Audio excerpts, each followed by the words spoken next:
in general, Christians would contribute more to society, whereas foreigners or migrants from the Middle East or non-Christians, they are rather considered to undermine the society, and they all have this bad attributes, and they would rather be harmful for a society. And this is very important especially for non-Europeans to understand, because Europe is of course uh, a very diverse continent. I think there is um, a very thick web of different cultures, different languages.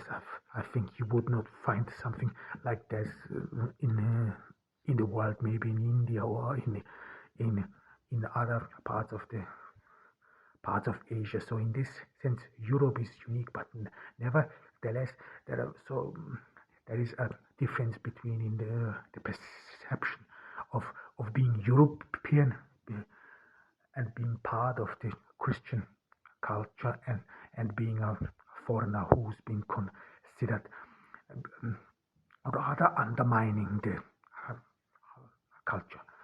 And this has of course a lot of things, a lot of to do with power relations. I mean, one thing is for sure that the rather the right people, I mean the far right or whatever, you can dislike these people whatever you want. I mean, you can hate them, but nevertheless these people are honest. I mean, they, if you are a migrant, they tell you straight in your face that they do not like you or whatever you are. Nevertheless, and there is of course an aversion against there is sadly, not of course sadly, an aversion against migrants, and this has to do partially with the culture. I mean, this is not new, so it would be not right to say, yeah, people they are averse to migrants from the Middle East. This is not true. This is not true in that sense, because I studied this, and some of the vocabularies which is used by far right groups, but as well as by the far left groups. So this is not only confined to one political area, but the vocabulary and the images which is used by far right groups, pretty much the same was used before the Holocaust in Europe, and there is some sort of a red fathom, or there is a connection between xenophobia before the migrants from the Middle East arrived in Europe.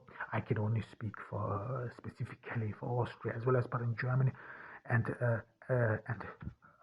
thereafter.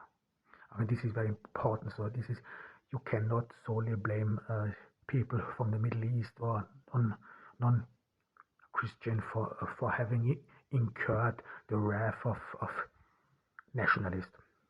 But nevertheless, we all talk about far right agitations, far right aversions against migrants, but we never talk about far left as well as left aversions against migrants, because this is what I have experienced. Because in the university, it is actually rare. In the university in Vienna, because Vienna is a very is a very cosmopolitan city, it is actually rare that you are really that you're really facing a lot of far right groups within the university. Of course, there are some studies which are typically attributed to a certain political group. For example, if you study history, everyone assumes you are left. If you study law, then everyone will assume you are rather conservative or far right. So there are, of course, studies, but nevertheless, the universities are somehow in the hand of the left. And what I've seen, and there are some very interesting studies into that. I mean, Stuart Hall, I can only warmly recommend Stuart Hall's work on anti-racism and so on. But and I don't wanna talk too much of it because I think you have to read Stuart Hall. He's just a very brilliant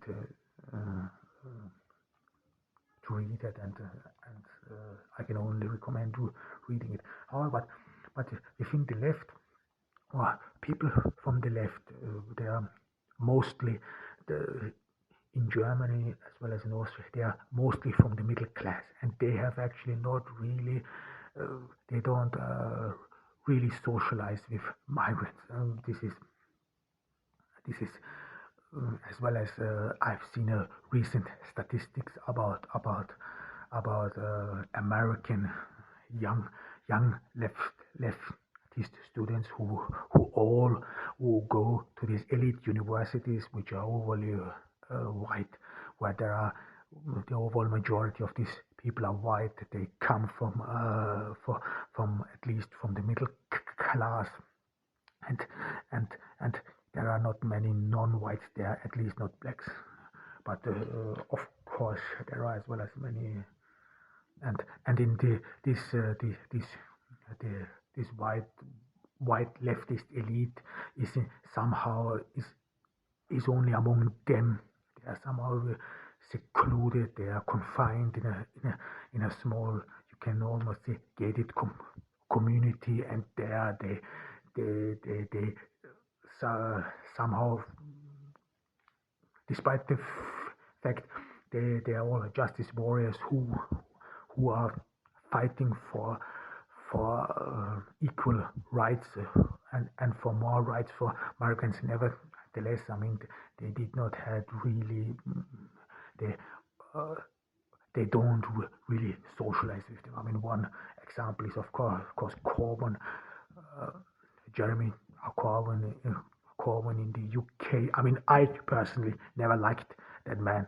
So, but to be fair, but he had a very wealthy background. This is what I read in his bio, and many of those within the left who have actually a very have this background, this that this background partially, or it may not lead to the fact that within the left that migrants are mostly patronized. I mean, you always have this feeling, and this is what I had somehow in the university, that these so-called justice warriors, that they would fight for you. This is what they somehow made us think. Or perceive. They would fight for us. They would yell on the streets for us for more liberty, or whatever they are doing, and we would be indebted to them because they would want to make our lives better. And this goes actually back to Karl Marx, because Karl Marx said a very famous quote. I mean, I have to translate this into English. I will say it in German. Sie können sich nicht vertreten, sie müssen vertreten werden, which means they cannot represent themselves. They have to be represented. And this is some sort of a notion, and you can see this somehow at some leftist groups and people who somehow want to be always on top, who think they have to lead migrants out of the abyss, and you are somehow being patronized. You are somehow, or even sometimes held on a short leash.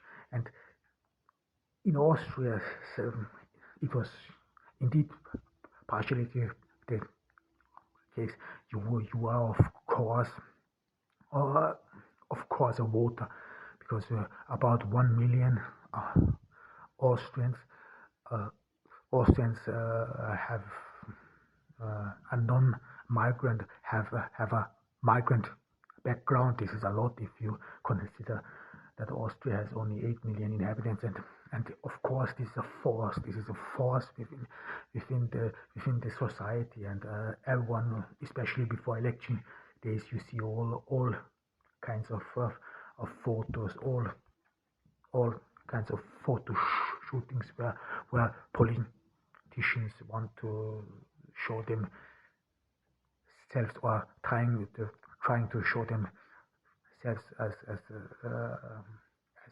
some sort of loving for or caring for migrants. But in Austria, it is very interesting that migrants, one might assume that every migrant would vote left. This is, for example, not the case in Austria. For example, many migrants from the former Yugoslavia, especially Serbians, and they vote actually rather conservative and far right. This has to do with the issue of Kosovo and other things, whereas migrants from the Middle East, they rather vote left. However, but what is very interesting is that for the elite, even though the migrants, and this is I'm talking about leftist elite, even though the migrants, they are very important. I mean, you can decide whether you are being voted into office or not, but nevertheless, there is some sort of a barrier. This is indeed in the left. A barrier which would mean that you are some sort of as a migrant, that you are only there to approve and even acknowledge the accomplishments of this white leftist elite. I mean, of course, this may sound weird when I say white, because I myself am white too. But in Europe, you are actually there are shades of whiteness. I would call it really shades of whiteness. This meaning, for example, I was sometimes called a brown dog and so on. So, but it may sound weird, but I don't want any misunderstandings standing in our way. I am not black, I'm white. It is only the perception how I am perceived in the Austrian society. Or some people think that you are black because you are a Muslim, because according to some people, all Arabs would be black. However, I don't want to go too much into racial issues, but what I want to talk about is the left. I mean, that there is indeed social exclusion, and this social exclusion is culturally. So migrants is somehow some people in the society in Austria, they think the sole purpose of migrants would be that migrants are only there to approve the actions of their superiors. So you either way, whether you are far right or far left, you have always this subordinated role. I mean, this is always, everyone, of course, has one or two migrant friends on Facebook, and they will always present it and show it to everyone. Yeah, look at this. I am socialized with foreigners. Nevertheless, there is but not really a close bondage with them, and there is indeed a social exclusion of it, or that migrant, that they know that they do not get the chance, for example, to bring themselves in culturally. I mean, this is not happening. I mean, the left always talks about Muslims, that they honor, as well as other migrant religions, that they honor their faith and what they believe in. But if you ask them, they know little to nothing about them. It is rather only sheer political, actually, for political purposes. And this is a very important term I want to talk about. Is, of course, whitewashing. And this whitewashing is means whitewashing means that all the accomplishments, this may be in history and whatever, is always attributed